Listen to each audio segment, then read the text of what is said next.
Ano nga ba ang salamin ng ating buhay? Bakit nga ba tayo nagsasalamin?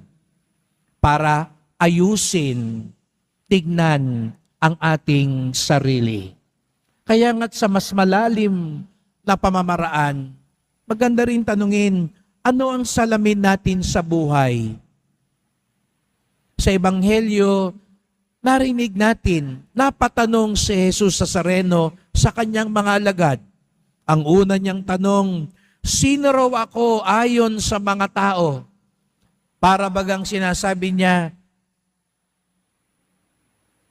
anong sabi ng ibang tao? Mga kapatid, minsan parang ganun ang salamin natin sa buhay. Gusto mong malaman sino ka?